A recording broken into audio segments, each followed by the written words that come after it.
Welcome to Math 096 Online. Today we're going to be talking about Lecture 24 from Section 4.4. If you haven't already downloaded Handout 24, you want to make sure that you do that before you continue this video. Handout 24 will give you information that we're going to be discussing throughout this particular lecture. So go out and download that if you haven't already, and then let's start again. So as you look on the screen here, you're going to see that today we're going to be talking about a special formula associated with lines. And that formula is called slope-intercept form. And it's nice to remember the name of the formula as well as the formula itself, because the name of the formula tells you the two interesting pieces of information associated with that formula. So y equals mx plus b is the slope-intercept form, and we've seen that m represents the slope of the line, and now this b is going to be associated with the y-intercept. You have to be kind of careful to say that it isn't the y-intercept itself, because your author defines y-intercepts as points. So if b is sitting there in your y-intercept, in your slope-intercept form, the y-intercept is the point 0, comma b. So now that we have that information, let's go ahead and use that information in example 1. If you haven't read the directions for example 1 yet, go ahead and do that now.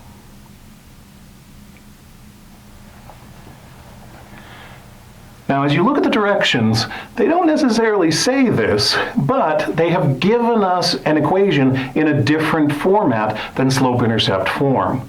And what they want us to do is take this information and rewrite it in slope-intercept form.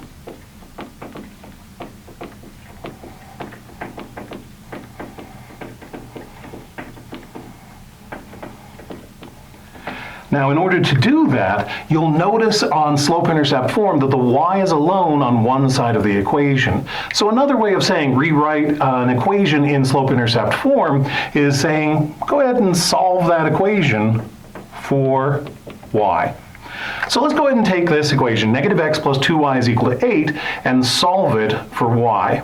So notice this equation has lots of different things associated with that y. We have a 2 that's being multiplied times that y, and then we also have this x over on the left-hand side, and that negative x is being connected to the 2y as well. So what we have to do is think about how to undo those operations.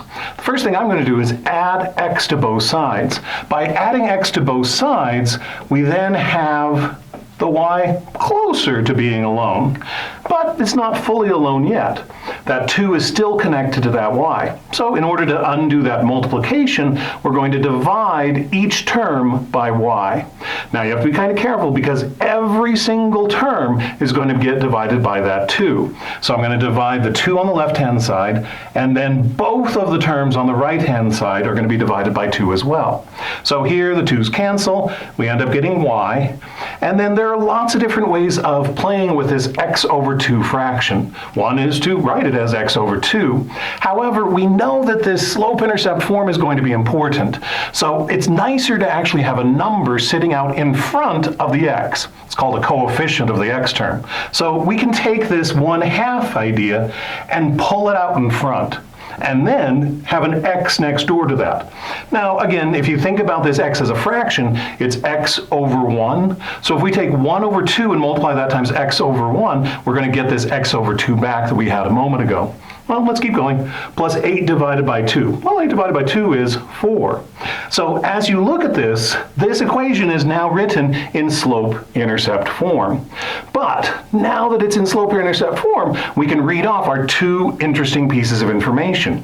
We can read off the slope of our line, and we can read off the y-intercept. So let's go ahead and fill both of those in. So there's a spot on your handout to write down the slope. And the slope is always going to be the m. That's always the number in front of the x. So our number in front of the x is 1/2. So the slope of this particular line is 1/2. Now the other piece then, the y-intercept, once again is associated with our b value. Our b value is 4, so that means that the point for the y-intercept is going to be 0, 4. So now that we have these two pieces of information, we can take them and graph the line. Now, it's again one of those kinds of problems. You have to make sure that you're doing the right piece at the right time.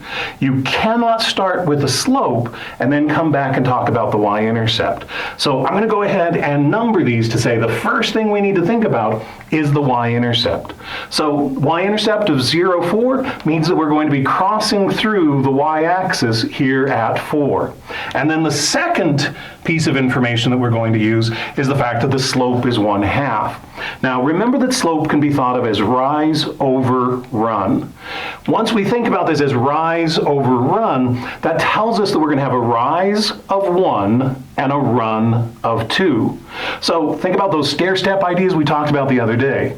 Stair-step idea says we have a rise of 1 means that we're going to go up 1 unit.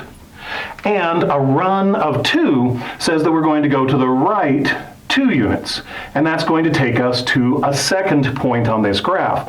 Now the coordinates of that point would be 2, 5.